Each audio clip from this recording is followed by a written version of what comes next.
Hello，大家好，我们今天来聊一个很多人都遇过的状况哈，就是你身边有没有那种人，感冒好像拖了好几个月都好不了，一直在那边咳。今天我们就要来揭开这个谜团，看看这种咳不停的状况背后到底藏了什么真相。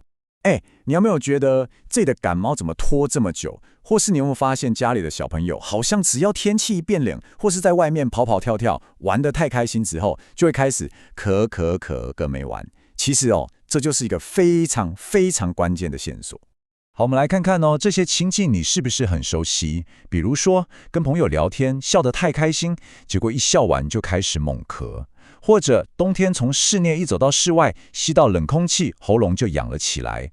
还有运动完那个干咳特别严重，甚至很多人是半夜咳到醒过来。这些状况常常被大家用一句我就是气管比较弱啦就带过去了，但他们可能都指向同一个答案。好啦，所以这一直咳不停，到底是得了什么毛病呢？接下来我们就来好好揭开他真正的身份。这个数字说出来你可能会吓一跳，在临床上有高达30%到40%的气喘病人，特别是小朋友，他们从来没有发出过那种典型的嘘的喘鸣声，他们唯一的症状就只有咳嗽。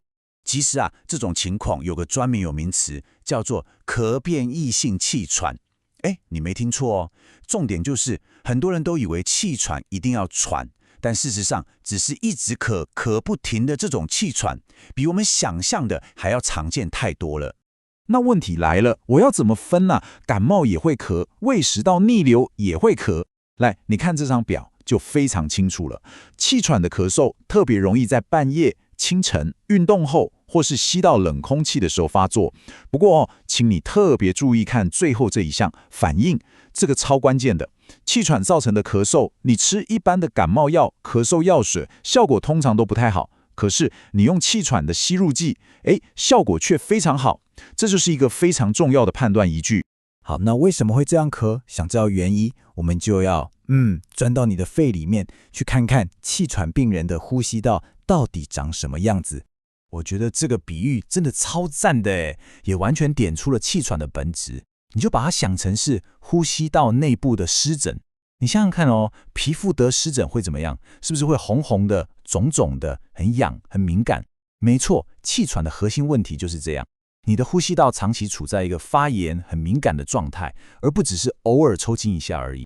所以我们今天一定要建立一个全新的观念，气喘的本质就是慢性发炎，不是肌肉问题，是发炎问题。就是因为你的气管壁一直都在发炎，所以它变得很神经质，一点点刺激，比如说冷空气笑得太大力它就反应过度，开始咳。那如果放着这个慢性发炎不管，会发生什么可怕的事？你看第一步，你的气管会变超级敏感。再来，因为一直发炎，它会肿起来，分泌物变多，呼吸道就越来越窄。那最糟的，也是最可怕的结果，就是所谓的气道重塑。讲白了，就是你的气管壁因为一直受伤结疤，最后就变厚变硬。这种伤害是回不去的，是永久性的肺功能损害。好，既然知道问题是发炎，那治疗该怎么办？很简单，我们可以把它分成2种策略，一个是救火队，另一个是建筑师，一个是救急，一个是预防。这个比较大家一定要看清楚蓝色的那种就是救火队，它很厉害，可以在你喘不过气的时候快速放松气管，救你一命。但它只能治标，不能治本。真正重要的是其他颜色的，像橘色、红色、紫色这些，我们叫它建筑师，它里面才是真正抗发炎的类固醇。它的工作是把你的呼吸道盖好，把它修复回健康的状态，这才是治疗的核心，懂吗？所以来了重点中的重点，如果你发现你1个礼拜需要用到蓝色那罐救火队超过3次，注意是超过3次，这就是一个天大的警讯。这代表你呼吸道的那个火根本就没有被控制住，随时可能会一发不可收拾。你一定要拜托立刻去找你的医生，讨论怎么调整你的日常保养药物。当然了，我们还是要学一下，万一真的急性发作了该怎么办？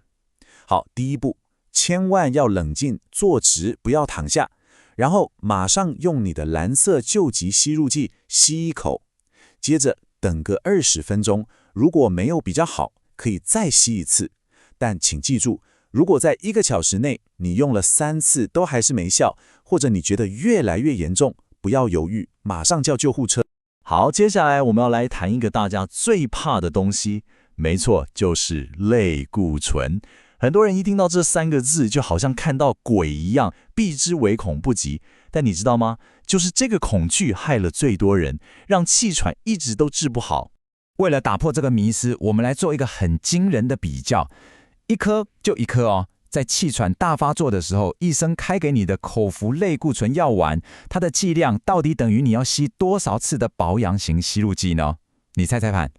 答案是50到100次。对，你没听错，就是50到100倍，这么夸张的差距。这意思是什么？意思就是说，你每天在那边怕东怕西，不敢用那个剂量超低的保养吸入剂，结果搞到自己气喘大发作，被送去急诊。那时候，医生帮你打1针或给你吃1颗的类固醇，那个剂量搞不好比你乖乖吸1整年的保养药物还要多。你说哪个比较伤身体？我们看这张表就更清楚了。吸入性的类固醇剂量单位是微克 mcg， 非常非常低，而且它是直接喷在气管上，就像你皮肤擦药膏一样，跑到全身的很少，副作用也都能靠漱口预防哦。可是口服的类固醇剂量单位是毫克 mg， 差了快要100倍，而且是吃到肚子里全身吸收，这2种东西安全等级根本就天差地远。好，讲了这么多，最后我们来谈谈气喘治疗的终极目标到底是什么？记住哦，治疗的目的不是要把你变成一个什么都不能做的病人，正好相反，是为了让你活得跟正常人一样自由。全球气喘治疗的最高指导原则 GINA， 他说得很清楚，治疗的目标是零症状，没有活动限制，没有急性发作。你可能觉得这也太理想了吧？不，这不是理想，这是现代气喘治疗可以也应该达到的标准。我最常听到家长说，我小孩运动会咳，所以我都不让他上体育课。这真的是错的离谱。你知道吗？世界上有很多奥运金牌选手，他们本身就是气喘患者。为什么他们可以？因为只要用对药物，把气管的慢性发炎控制好，把它矫正回来，你当然可以去爬山、去游泳、去跑马拉松，做任何你想做的事。所以在今天内容的最后，我想留给你一个问题，好好想一想。现在是你主动在控制你的气喘，还是反过来，你的人生正被你的气喘控制着？如果你晚上还是会咳醒，走路快一点还是会胸闷，拜托你带着我们今天讲的这些新观念去找你的医生，好好聊一聊。请记住，要主动出击，别再让气喘控制你的人生了。